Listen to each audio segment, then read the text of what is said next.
สบายดีทุกคนนี่คือบรรยากาศอยู่ที่บ้านทาพารานไซเมืองศรีสัตนาถนครหลวงเวียงจันทร์เนาะอยู่จุดนี้ฮั่นน่าจะเป็นบอนทอระบายน้ำที่ลอดทางมาเบื้องภาคพุ่นเนาะแล้วก็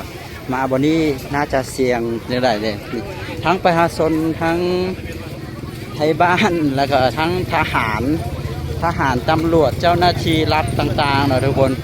มาช่วยกันเอาทรายใส่เป่าตัวอย่างคึกคืนเลยเอาทรายใส่เป่าเพื่อมากันน้ำอยู่จุดนี้โอ้เนี่ยขออนุญาตขึ้นไปก่อนโอ้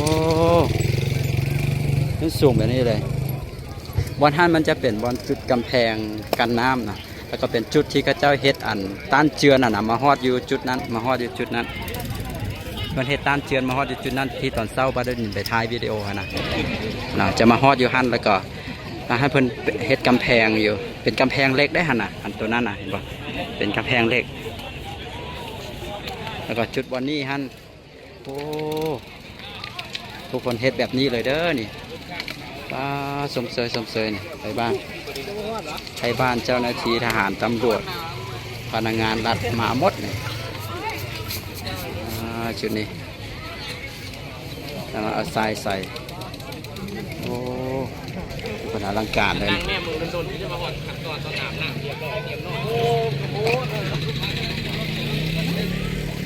นี่คือแถวบ้านทาพารานไซเนาะใกล้ๆกับแถวสวนมอนแถวอย่างนี้แหละโอ้นี่แบบนี้เลยเด้อ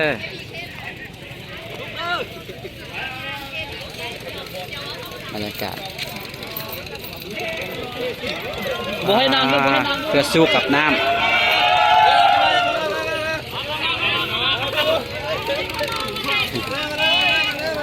เพื่อสู้กับน้ำเนาะทุกคนคุณทางพุ่นก็คือแถวท่าวัดจันทร์เนาะท่าวัดจันทร์เนี่ยเป็นแถวนั้นคือท่าวัดจันทร์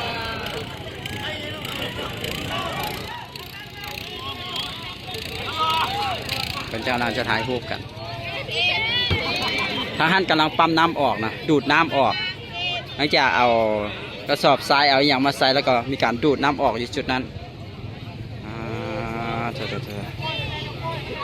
เขาจะน่าจะเฮ็ดกันมาหมดมือได้นี่นะของใส่นี่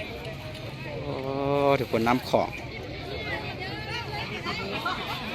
มีหลายจุดหลายบอลที่จะต้องเฮ็ดแบบนี้นะปาราดินก็เลาะหมดมือเลยมือนี้ที่นครหลวงเวียงจันทร์ตั้งแต่ทางเหนือบ้านหนองดาบ้านอีหยังพวกนี้มาทางพี่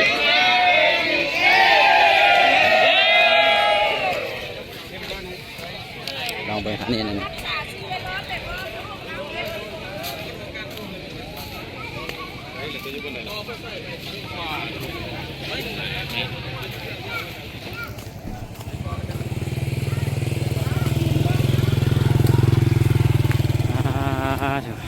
แต่นี่เพิ่นก็เอาทรายมากรอกใส่แบบนี้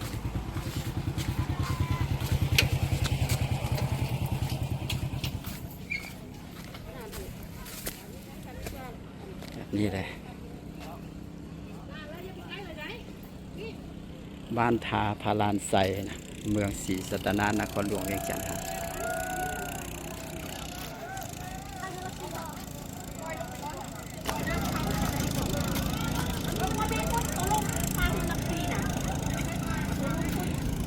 เดี๋ยวป้าดับดินจะไปเลาะพุ่นแถวตื้มอีกเนาะแถวดอนจันแถวกลับไปเบิ้งสถานการณ์อยู่แถวทางพุ่นไปเบิ้งว่าผู้คนเป็นจังไดทางพุ่นนะมื้อนี้เลาะเบิ้งหมดมือเลยเดี๋ยวจะทยอยเอาคลิปให้เบิ้งเด้อนะโอเคเนาะทุกคนจากจุดนี้เดี๋ยวเราจะพาไปย่างเลาะเบิ้งบรรยากาศอยู่แถวท่าวัดจันทร์แถวนั้นตื้มเนาะเรื่องมาเป็นเท่าไหร่แถวนี้ก็เป็นประมาณนี้แหละน่าเห็นใจกันสถานการณ์น้ำคลองตอนนี้ตั้งแต่เช้ามาจนทอดตอนแรงตอนนี้ก็6 โมงแล้วนะน้ำคลองบ่ได้ลดลงเลยตอนนี้ยังเพิ่มขึ้นอยู่โอ้อันนี้มันเช้าตกเลย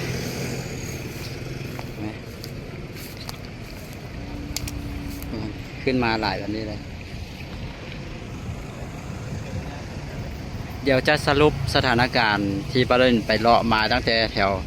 เกาเลี้ยวหนองดาแล้วก็แถวนครหลวงเวียงจันทร์ไปแถวบ้านหอมให้ฟังเลยว่าเป็นจังไดในสถานการณ์ในมื้อนี้ขึ้นสูงกว่า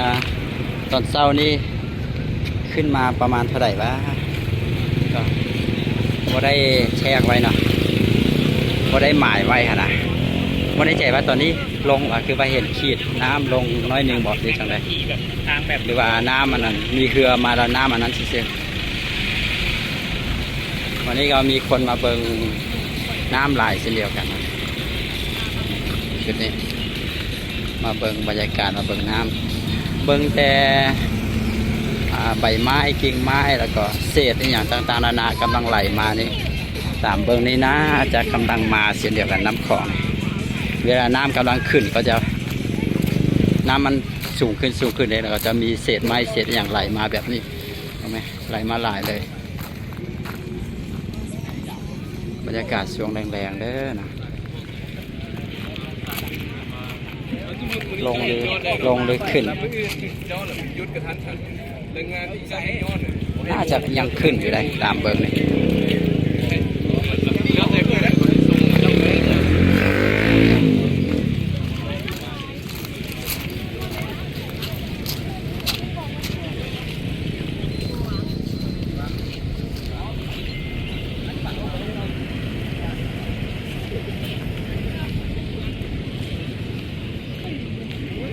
อยู่แถว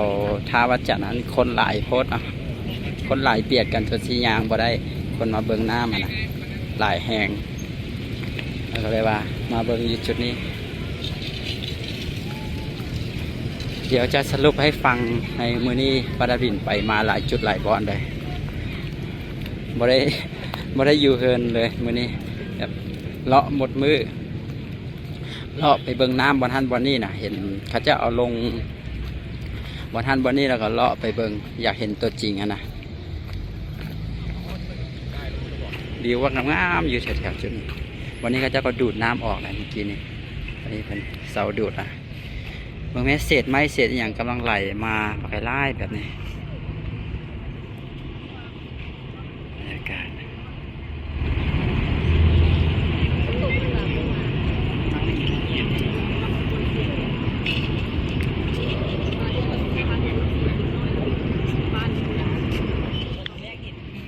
ก็มื้อนี้บาดาดินได้ไปแถวเกาเลี้ยวแถวหนองดาเนาะเนื่องจากว่าเห็นเขาเจ้าลงเพจหลายเพจที่เป็นเพจทางการนะก็เลยตามไปเบิ่งเนาะก็สรุปแล้วแถวหนองดาหั่นก็มันจะมีเส้นทางหมายเลขที่11ที่จะขึ้นไปหาทางเมืองสังทองไปหาทางสยามนะก็คือเส้นทางเส้นนั้นนะเบื้องที่ติดกับน้ำของก็คือถึงน้ำของท่วมแล้วตั้งแต่เริ่มตั้งแต่แถวเกาเลี้ยวเนาะแถวเกาเลี้ยวขึ้นไปหาบ้านหนองดาตามที่ปาดาดินได้ขับรถล่อไปเบิ่งได้แต่ว่าเกาเลี้ยวนี่แถวตลาดก็บ่ได้ท่วมเนาะแถวนั้นจะมีคูกันน้ำอยู่คันคูกันน้ำอยู่เป็นแบบนี้นะแต่พอเลยแถวตลาดเกาเลี้ยวไปแล้วแถวนั้นมันจะบ่มีคูกันน้ำนะก็เลยเฮ็ดให้น้ำไหลเข้าเบื้องฝากหนึ่งของเส้นทางนะอยู่แถวเกาเลี้ยวนะแล้วก็แถวหนองดาขึ้นไปนะแถวนั้นบ่มีคันคูกันน้ำแบบนี้ก็น้ำของไหลเข้าหลายจุดหลายบอนเลยพอได้ยินไปเบิ่งแล้วว่าทหารตำรวจแล้วก็เจ้าหน้าที่ต่างๆประชาชนเขาเจ้าก็ช่วยกันเอาทรายใส่เป่าแล้วก็ตอนนี้กำลังกันน้ำไว้ที่น่าเป็นห่วงก็คือถ้าเกิดว่าน้ำของนี่มันยังบ่ยอมลงยังขึ้นอยู่ก็ถ้าเกิดว่ามันท่วมทางนะมันท่วมทางเส้นนั้นนะเราไหลเข้ามาอีกเบื้องหนึ่งนะก็น่าเป็นห่วงเลยนะแล้วก็แถวนครหลวงเวียงจันทร์นี่ก็บ่น่าเป็นห่วงนะแถวใจกลางเมืองแถวนี่นะตั้งแต่แถวเกาเลี้ยวมานะตั้งแต่แถวเกาเลี้ยวมาฮอดแถวนี้ก็คือบ่น่าเป็นห่วงเลยยังสูงกว่าน้ำซีท่วมได้นะแต่มันจะมีจุดที่มันเป็นประตูน้ำบ่เป็นอย่างอันนั้นเพิ่นก็ต้องเฝ้าระวังอยู่แล้วนะมีเจ้าหน้าที่เฝ้าระวังกันอย่างเต็มที่อย่างจริงจังเลยแหละนะก็จะมีอยู่จุดหนึ่งที่ปาดาดินเริ่มต้นถ่ายวิดีโอฮันเนาะก็คือ จุดนี้เพิ่นจะถมแล้วนะก็คือเลยไปนี่ไปฮอดแถวบ้านทาพารานไซเนาะแถวนั้นก็จะสุดอยู่บอนหันแล้วก็เป็นบอนที่ประเด็นเริ่มถ่ายวิดีโอที่เขาจะเอาเป่าทรายกล่องใช้กันหลายๆนะเริ่มตั้งแต่แถวนั้นไปหาแถวบ่อโอเนาะแถวบ่อโอบ้านบ้านอย่างก็บ้านนายางนะบ้านอย่างก็บ้านแก้งยางเนาะบ้านแก้งยางไปแถวนั้นก็แถวบ้านบ่อโอแถวแก้งยางก็คือฝากที่อยู่ติดกับน้ำของก็คือท่วมนะก็คือท่วมสรุปแล้วก็คือท่วมแถวนั้นแล้วก็วัดสมโรงนะวัดสมโฮงสินะวัดสมโฮงก็ท่วมสูงเลยนะเดี๋ยวปาดดินจะเอาวิดีโอลงให้เบิ้งเนาะที่ไปเกาเลี้ยวไปแถวบ้านหอมนะแล้วก็ไปแถวบ้านหอมท่านก็สรุปแถวนั้นก็คือปลอดภัยเนาะแถวบ้านหอมแถวบ้านโพเงินบ้านอย่างแถวนั้นนะแต่ว่าจุดที่อยู่นอกพื้นที่ของคันคูกันน้ำนะก็คือจะท่วมนะว่าง่ายๆก็คือจุดใดที่อยู่นอกคันคูกันน้ำแบบนี้นะแบบนี้ถ้าเกิดว่าอยู่ทางในคันคูกันน้ำก็คือจะบ่ท่วมแต่ถ้าเกิดว่าอยู่ด้านนอกคันคูกันน้ำแบบนี้ก็คือท่วมแน่นอนนะบอกว่าจะเป็นวัดธงธาตุวัดธงธาตุก็อยู่นอกเลยอยู่เขตนอกของคันคูกันน้ำนะแล้วก็จะเป็นห้านข้าวปุ้นแจ่วขิงต่างๆแล้วก็มีบ้านเรือนประชาชนจำนวนหนึ่งเนาะที่อยู่นอกเขตคันคูกันน้ำนะก็คือจะท่วมสรุปง่ายๆเลยคือตั้งในนครหลวงเวียงจันทร์ในตอนนี้นะก็คือจุดใดที่อยู่นอกเขตคันคูกันน้ำแล้วก็จุดใดที่บ่มีคันคูกันน้ำที่เป็นจุดต่ำนะก็คือท่วมหมดแล้วตอนนี้แต่ว่าจะท่วมหลายท่วมน้อยมันก็ขึ้นอยู่กับจุดบางจุดนะบางจุดก็อาจจะท่วมแบบว่าพอไหลซึมเข้ามาบางจุดก็ท่วมสูงเติบอย่างที่นะมันแล้วแต่พื้นที่ต่ำพื้นที่สูงนะตามที่ประเด็นไปเบิ้งตัวจริงมาได้อันนี้เว้าไปเบิ้งตัวจริงมานะส่วนข้อมูลยังเป็นทางการก็ให้ติดตามเบิ้งทางเพจหรือว่าติดตามเบิ้งข่าวที่เป็นทางการของรัฐเพิ่นเนาะหรือว่าข่าวที่เพิ่นน่าเชื่อถือได้นะอันนี้ประเด็นไปขี่รถเลาะเบิ้งแล้วก็มาเล่าสู่ฟังนะทุกคนนี่ก็คือบรรยากาศที่นครหลวงเวียงจันทร์อยู่ที่แคมป์ของอยู่จุดแถวไฟแดงวัดนาคนะแถวไฟแดงวัดนาคเด้อจุดนี้ก็มีคนมาเบิ่งน้ำหลายสิ่งเดียวกันแรงๆแล้วตอนนี้ตะเวนตกดินไปแล้วก็สถานการณ์น้ำของในตอนนี้ก็น่าเป็นห่วงเนาะถ้าเรามาเบิงอยู่จุดนี้หรือว่าเรามาเบิงอยู่แถวเขตนี้นะแถวตั้งแต่แถวนี้ขึ้นไปแถวท่าวัดจันทร์แถวนั้นก็คือบ่ได้น่าเป็นห่วงอีกอย่างเพราะว่านี่คันคูกันน้ำแบบนี้มันบ่ได้ท่วมง่ายๆอย่างอีกหลายแมตช์อยู่สินะเนาะแต่ว่าพอเขาไปเบิงจุดเสี่ยงคือจุดที่ประเด็นเริ่มต้นท้ายวิดีโอที่บ้านทาพารานไซแถวนั้นคือแบบนั้นน่าเป็นห่วงแล้วก็แถวบ่อโอจังซี่นะที่ทหารตำรวจเจ้าหน้าที่เพิ่นกำลังเอา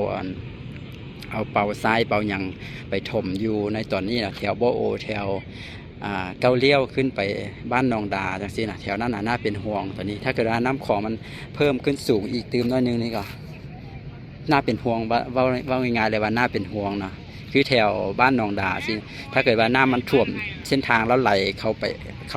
มันจะเป็นแบบนี้นะถ้าเกิดว่าน้ำสูงขึ้นมาแล้วท่วมทางแบบนี้นะคือทางพุ่นมันต่ำเลยก็คือท่วมสูงเลยแบบนั้นนะก็ทั้งหมดนี้บรรดินมาอัปเดตมาเว้าสู่ฟังที่ไปเลาะเบิงหลายจุดหลายบอนที่นครหลวงเวียงจันทร์แต่ว่าบ่ทันได้เอาวิดีโอลงเนื่องจากว่าบ่มีเวลาได้เอาลงเลยนะเดี๋ยวเราจะทยอยเอาวิดีโอลงให้ทุกคนได้เบิ่งกันต่อไปเด้อว่าเป็นอะไรกันแท้นะนี่คือบรรยากาศล่าสุดอยู่น้ำของนะ